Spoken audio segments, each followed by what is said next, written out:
Hello, my weary forest friends. How are you doing today? My name is Felicity Strange, born of Beyond Brook, traveler of many dimensions, and this is a written collection of my terrific and terrible tales. Allow me to tell you the tale of Fairy Glens' fine things. This shall be part one of the exciting story. I will always remember the day that I met Fairy Glen. Unbeknownst to me at the time, he was also a famed traveler from across the many dimensions. Together we shared secrets of passageways, recipes, and languages alike. But before those niceties, I visited his little shop in the Wounded Woods. Tremulous terrors of a time untold, to forfeit fully at the behest of old, ungilded, ungodly, unguided, ensouled, mayhem with mischief as common as the cold. I had just crossed the Pain Plains to retrieve the buried treasure of Tangy when I finally reached the woods, the tall and dark trees being a most welcomed sight after having gone mad from 11 months of nothing but flatlands, only then to find a trap within the treasure. Anyway, that story is for another time. The providence of the waking moon kept me alive out there, and I followed it all the way to the edge of the forest. Teasing raptures nipped at the heels of my wobbly steed. They had given us chase for 3 moons straight, only quickening in the pale ivory glow of the lunar light. Glipper was hurt and tired. They hadn't been tested like this since the Battle of Beyond Brook.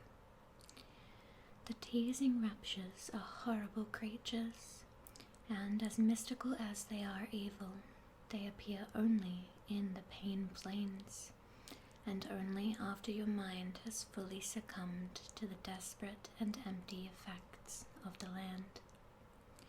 After 6 months of nothing, not even so much as a bush or a hill, or a cloud in the sky, we started to see them. The raptures are like shadows that have taken form. They would be impossible to notice anywhere else, but in a place as barren as this, they are all too easy to see. We made sure to keep on the move, always trying to remain ahead of them, for they are slow-moving at first, and follow their prey until it eventually tires, as I had previously learnt from ancient texts. By the 11th month, Glipper and I were no longer stopping for rest.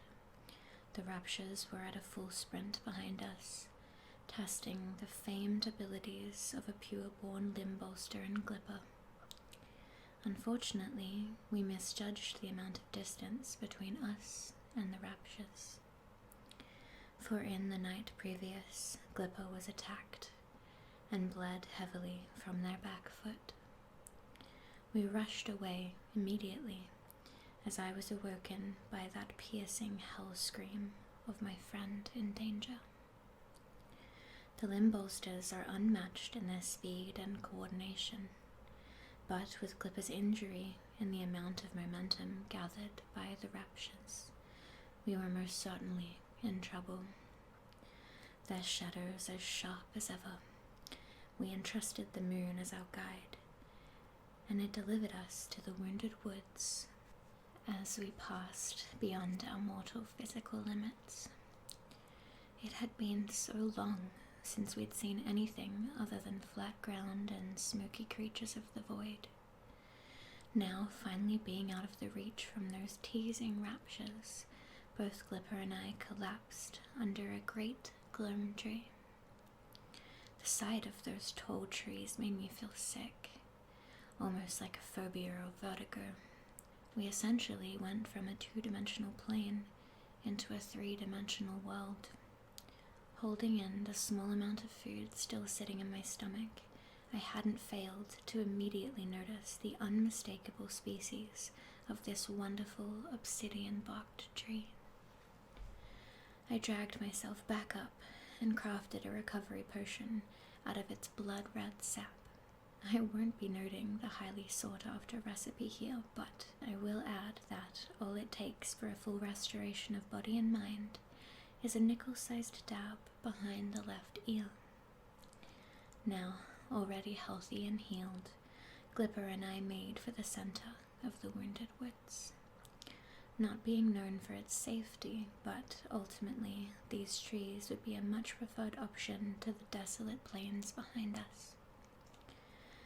I had heard stories of a frigid frost that moves through the woods like a ghostly blizzard, freezing entire areas of the forest in an instant and without warning. A most dangerous scenario indeed, because making a warm fire without supplies is not simple out here, as a scout might assume. The trees of the Wounded Woods are generally too large to catch flame, and peculiarly, they neither shred bark, leaves, nor branches. Needless to say, Glipper and I were on the lookout for shelter, or at least some shrubbery short enough to burn. After over an hour of wandering, now with dawn finally cracking across the horizon, we spotted a chimney along the tree line, with welcoming purple smoke plumes falling plumply from it. This was Fairy Glens' den. Not that I knew that at the time. I didn't even know who Fairy Glen was at all, but I was indeed glad to see a toasty-looking cabin and finally being so near to the possibility of safety after running for so long. We cautiously approached the cabin, as I thought to myself, what kind of mad-minded winter warrior would build a home out here in the frost of the Wounded Woods? That was when I began to feel a sharp chill against my back. I spun around to look behind us. The trees started to crack loudly like the spine of a giant, all of them freezing over and turning a clear, white, colorless shade. Even now, mere seconds away from safety, we were once again sprinting for our lives. I slammed against the cabin door with enough force to knock down a triangular oven, but somehow I bounced right back off it with a frightening recoil. Luckily, Glipper must have sensed something, because they stood at the ready, close enough behind me to save me from falling back into the approaching frost. At that moment of impact, Glipper let out a most violent shriek. Thinking that I had bounced into them too hard, I turned around to make eye contact and assess their injury. But before I could do so, Glipper immediately ran for the door of the cabin like a bolt of lightning being shot out of Zeus's quiver. In a fraction of a second of hesitation, I suddenly felt what had made Glipper cry so scarily. The frost had caught up to us. As my body reacted to the threat, moving with the pure instinct to propel myself forwards, I could feel the backs of my legs stiffening, snap frozen. Even the hairs of my head, slightly wet from perspiration, froze in the middle of the air, hanging behind me as I ran, as if by telekinesis. I felt it because I had only managed a single step before I was pulled back by my own hair. It felt as if the frost had grabbed hold of me.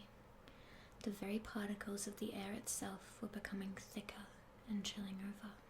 In those final milliseconds, as my entire body began to freeze and my heart slowed, I saw Glipper make it to the cabin safely. The door had somehow opened on its own. That thought made me happy. At least, it would be I who died, and not another. Then finally, I closed my eyes, and darkness overcame me. I felt relieved, in a way. No, this is not how the life of Felicity Strange would end. It's not fitting, too timely. I simply couldn't accept it. I forced my left arm to move, tensing with the tenacity to start an inferno. My core body temperature started rising, so I tensed my entire body and mind. Suddenly, I was controlling my blood, and I could feel myself, physically and mentally, stopping it from forming into ice crystals. This was an example of the accumulation of power and knowledge that I had gained from many years of perfecting meditation, finally achieving a harmonious connection with the singular corporeal soul. Another use for the tree sap recipe that I made mention to earlier. It is a perfect repellent of almost all substances, acting like a shield to whatever surface that it has been bound to. It is perhaps why trees here thrive, aiding their core from the frigid frost, acting from the inside to preserve the outside, almost like my own blood was in that moment. With my left hand, I pulled off the dab of it behind my left ear, peeling it back like a dried scab. My legs were slowly warming, but for now they remained numb and unable to move. As a barefoot little old man appeared from the entrance of the cabin, I slipped the nickel-sized sap over my left eye and slightly under my eyelid. I cannot explain why I thought that this would work. Maybe call it the intuition acquired after a lifetime of adventures. I don't know, but this sap eye invention allowed me to see the frost for what it truly was. The sap bonded with the moisture of my eye instantly, but on a purely surface level, much like how your vision is bonded with a contact lens upon the point of perfect contact with your eye. I scanned my immediate surroundings as I started to gain the ability to bend my knees a little. There it was, the shape of the frigid frost. I didn't see it at first because of how large that the creature was, but as I slowly turned to face it, willing my body to twist, I saw that it held my hair with 2 fingers. Its figure was made out of towering, raw, clear gemstones of ice. It noticed me acknowledging its existence. These deep, frightening yellow eyes in the sky peered down at me like 2 spotlights. The beast, clearly surprised by my ability to see it, finally let go of me and stepped backwards, like an elephant afraid of a little mouse. In one perfect motion, I crouched into a spring and leapt towards the cabin. The little man came outside and caught my arm, pulling me inside and back to Glipper, into a warm, cozy little shop of some kind. Now, with that, I will leave you to ponder on what may have happened next. As I said, this would only be part 1 of this exciting tale. Until next time, my forest friends, you will do well to remember my name, Felicity Strange, born of beyond